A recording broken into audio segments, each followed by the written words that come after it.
자, 그러면 이제 저희가 내비게이션 바를 한번 만들어 보도록 할게요. 내비게이션 바를 만들기 위해서는 일단 디자인 파일을 확인을 해 봐야겠죠. 총 4개의 아이템이 있고 이 4개의 아이템이 각각의 영역을 가지고 이 영역 안에 아이콘이 위치를 하고 있죠. 얼핏 저희가 좀 생각을 해보면 지금 이 내비게이션 바가 있고 이 내비게이션 바에 각각의 아이템들이 있죠. 이 부분을 표현하기 위해서는 좀 쉽게 표현할 수 있는 부분이 플렉스라는 속성을 이용해주면 조금 쉽게 저희가 표현을 할 수가 있을 것 같아요. 그 플렉스라는 속성을 가지고 일단 HTML 골격을 한번 잡아 보도록 하겠습니다. 그럼 여기에 다시 돌아와서 제가 인덱스 파일을 열어놨고요. 여기 아래다가 맨 아래에다가 바디 마지막에 그 HTML 태그에는 또 nev라는 속성이 있어요. 이 nev는 내비게이션을 뜻하는 얘기거든요. 그래서 이 영역이 내비게이션이다라는 걸 이제 명시적으로 나타내주는 거라고 보시면 될 것 같아요.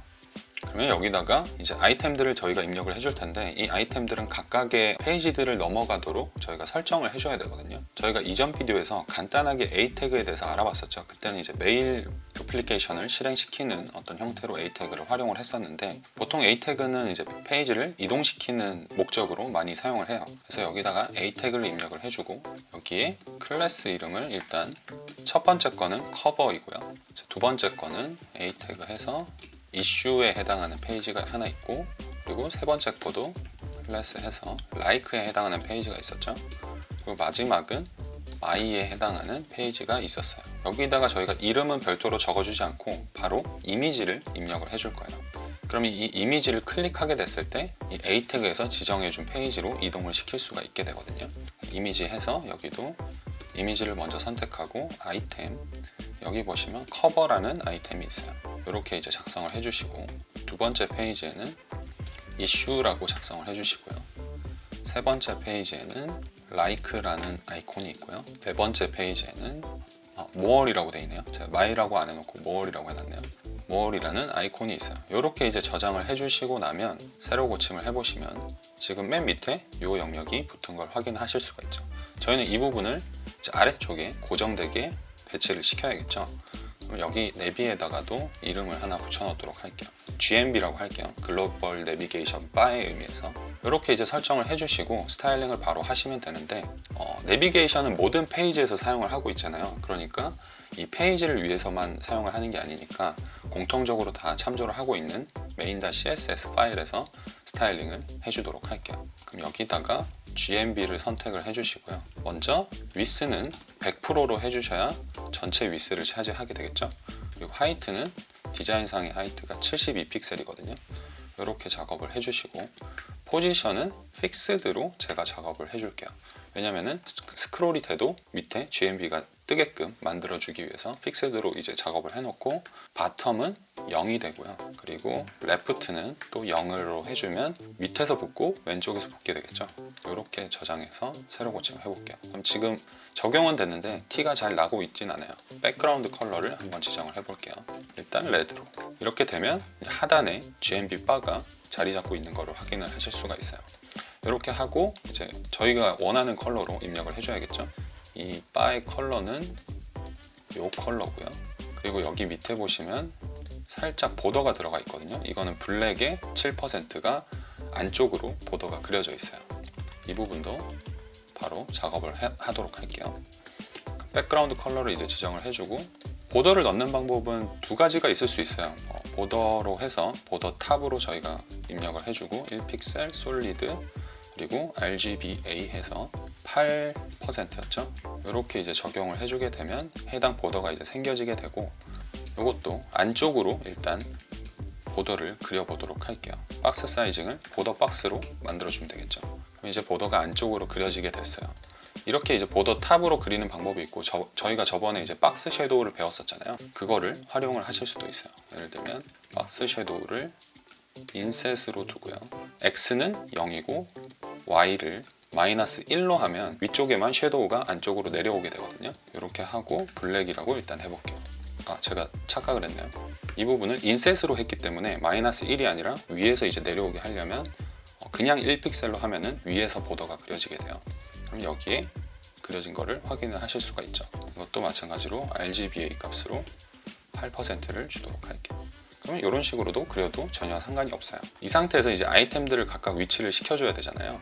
저희가 사용할 속성은 플렉스를 사용해서 그리도록 할게요. 일단 플렉스를 적용하면은 거의 동일한 모습을 하고 있죠. 이 상태에서 스페이스 justify 컨텐츠를 스페이스 between 이라고 일단은 해둘게요. 지금 각각의 너비별로 적용이 된 거를 확인을 하실 수가 있는데, 어차피 저희는 아이템마다 위스를 줄 거기 때문에 사실 스페이스 between을 적용해 주지 않아도 크게 상관은 없어요. 그럼 여기서 GMB에 A 태그가 있었죠. A 태그에다가 위스를 25%로 주면 100%에서 4등분이 되겠죠. 그리고 하이트는 100%로 해줄게요. 왜냐면 부모의 하이트가 72픽셀로 지정이 되어 있기 때문에 부모의 하이트의 100%만큼 차지하겠다라는 의미예요. 이렇게 하고 세이브를 하면 지금 다시 왼쪽으로 왔는데, 저희가 이제 스페이스 비트윈을 적용을 해놨지만 지금 여기에 제가 보더를 한번 그려볼게요. 이렇게 그리면 이게 이 영역마다 요 안에서 얘가 다시 배치가 되고 있는 거거든요. 그래서 이렇게 된 거고, 그럼 이제 저희는 이 요소를 다시 중앙으로 배치를 시켜야 되잖아요. 그럼 여기도 마찬가지로 디스플레이 플렉스를 활용해서 그냥 justify 컨텐트를 센터로 맞춰주시고 align 아이템을 센터로 맞춰주시게 되면 이렇게 저희가 의도한 방향대로 마크업이 된 거를 확인을 하실 수가 있어요.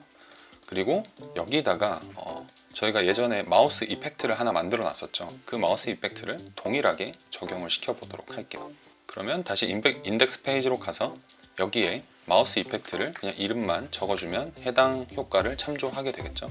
여기도 적어주고 여기도 적어주고 여기도 적어주고, 이렇게 하면은 마우스를 올렸을 때 동일한 효과가 적용이 된 거를 확인을 하실 수가 있어요. 이렇게 되면 이제 기본적인 골격은 모두 작업이 끝이 났는데, 여기에 보시면 이제 액티브 된 상태와 인액티브 된 상태의 오파시티가 다르거든요. 인액티브 된 상태에서는 30%만큼의 오파시티를 먹고 있고, 액티브가 됐을 때만 100%가 적용이 되어 있어요. 이 부분을 이제 적용을 해주기 위해서는 저희가 이제 클래스 이름을 다중으로 적용하는 방식을 저번에 알아봤었잖아요. 여기에다가 클래스 이름을 하나를 더 줄 거예요.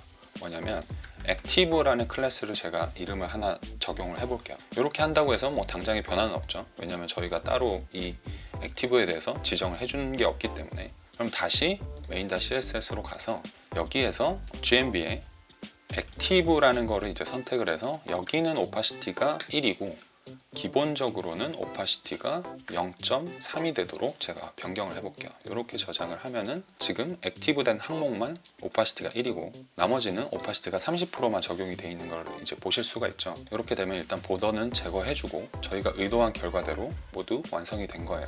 다시 한번 보여드리면 인덱스 파일에 이제 A 태그에 액티브가 된 항목은 요거 하나밖에 없죠. 첫 번째 아이템 하나만 액티브가 되어 있죠. 그래서 이런 식으로 뜨게 되는 거고, 이제 이렇게 하고 나면은 이제 저희가 해줘야 될 부분은 이 각각의 버튼들이죠. 이 버튼들을 다른 페이지로 연결을 시켜줘야 되거든요.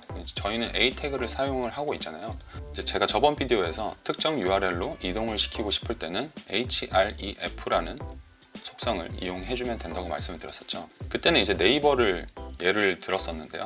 뭐 네이버 같은 절대 경로가 있는 경우도 가능하지만 저희는 이제 로컬 파일에 있는 거를 연결을 시켜줘야 되기 때문에 그냥 여기 트리에 보시면 모두 같은 폴더 안에 파일들이 존재를 하고 있죠. 그렇게 되면 여기다가 첫 번째 아이템은 인덱스로 연결을 시켜주면 되고요. 그죠? 왜냐면 이거 자체가 인덱스 파일이니까. 그리고 두 번째는 여기도 href 해서 이슈 페이지로 연결을 시켜주면 되고요. 세 번째 페이지는 like 페이지로 연결을 시켜주면 되고, 네 번째는 my로 연결을 시켜주면 돼요. 이렇게 저장을 하고 제가 새로 고침을 해볼게요. 그러면 인덱스 파일은 자기 자신이기 때문에 변화는 없죠. 지금 이 화살표를 보시면은 손 모양으로 바뀐 걸 보실 수가 있죠. 이렇게 이제 A 링크들은 모두 손 모양으로 변경이 되게 돼요. 이 상태에서 두 번째 파일을 이제 넘어가 보면 여기에는 저희가 내비게이션을 만들어 준 적이 없기 때문에 여기서는 막다른 골목이 됐죠. 그럼 이제 나머지 페이지에도 저희가 내비게이션을 붙여줘 보도록 할게요. 그럼 이 부분은 그냥 복사를 해서 이슈 페이지의 최하단으로 가서 이제 여기다가 내비게이션을 붙여주고요. 지금 여기 보시면 액티브가 첫 번째 아이템에 적용이 돼 있죠. 근데 이제 이슈 페이지에 와서는 액티브가 두 번째 아이템에 적용이 되어 있어야겠죠. 두 번째 아이템에다가 액티브를 적용을 해주고, 그러면 두 번째 아이템이 적용이 된 것을 확인하실 수가 있고요. 세 번째 페이지로 가면 여기도 라이크에도 내비게이션을 붙여주면 되겠죠. 여기에다가도 액티브를 지워주고 세 번째 항목에 액티브를 적용을 해주고요. 여기도 이제 적용이 됐고, 지금 새로 고침할 때 빨간색이 뜨는데 이 부분은 제가 여기 백그라운드 컬러를 빨간색으로 해놨기 때문에 이 부분은 제거를 해두도록 할게요. 그리고 마지막 페이지에도 이거를 복사를 해서 마지막 페이지에도 액티브를 마지막 아이템에다가 적용을 시켜주고 새로 고침하면은 마지막 페이지에 가서도 모두 정상적으로 표현이 되는 것을 확인을 하실 수가 있죠. 이렇게 되면 이제 저희가 굉장히 먼 길을 오긴 했는데 실질적으로 제가 설명을 하면서 이제 작업을 했었기 때문에 되게 오랜 시간이 걸린 거고, 실제로 여러분들이 이게 조금만 손에 익으시고 숙달이 되시면은 굉장히 빠르게 이 작업들을 하실 수가 있어요. 사실상 일단 저희가 의도한 형태대로 작업은 끝이 나게 됐어요. 근데 여기서 단점이 하나 보이죠. 뭐냐면 지금 스크롤을 했었을 때 이게 픽스드로 적용이 되어 있다 보니까 마지막에 가려지게 돼요. 이렇게 스크롤을 하게 되면. 그럼 이 부분은 각각 페이지마다 하단의 마진을 늘려주면 되겠죠. 그 작업도 바로 해보도록 할게요. 그럼 이 하단에 이제 마진을 줘야 되는데 이 마진을 공통적으로 적용을 해주면 좋을 거잖아요. 왜냐면 이제 각각의 파일들에 모두 마진을 적용하기에는 번거롭고 귀찮으니까. 그러면 main.css로 가서 여기에 보시면 바디에다가 그냥 마진 바텀을, 이 내비게이션 바의 하이트가 72픽셀이기 때문에 마진 바텀을 72만큼 늘려주도록 할게요. 이제 새로 고침을 하면 이제 하단에 이 영역이 가려지지 않고 모두 표시가 되는 것을 확인을 하실 수가 있죠. 이렇게 하면 저희가 의도한 결과대로 모두 작업이 끝나게 된 거예요. 저희가 몇 가지 작업을 할 페이지들이 더 남아 있긴 한데요. 뭐냐면 여기서 이슈를 클릭했었을 때 이제 별도의 아티클 페이지로 이동을 해야 되거든요. 그 아티클 페이지를 잠깐 보여드리면 이런 형태의 페이지를 제가 만들어 놨어요. 이 페이지로 이동이 되게끔 만들어 주는 거 하나. 이거는 사실상 특별할 게 없고 저희가 조금 이때까지 했던 작업을 반복해 주면 되는 부분이에요. 그리고 여기 보시면 마이에 대한 모달창을 하나 띄워줄 건데요. 사실 이 모달창은 저희가 지금 스크립트 작업을 하지 않기 때문에 스크립트 작업을 하게 되면 이제 마이 페이지 안에서 어떤 액션에 의해서 띄워줄 수가 있지만 이 HTML, CSS 스스로는 이런 동적인 UI 변경을 만들어낼 수가 없어요. 하나의 페이지 안에서. 그러다 보니까 그냥 저희가 별도의 페이지를 만들고 모달 페이지를 띄운 것처럼 한번 작업을 해보도록 할게요.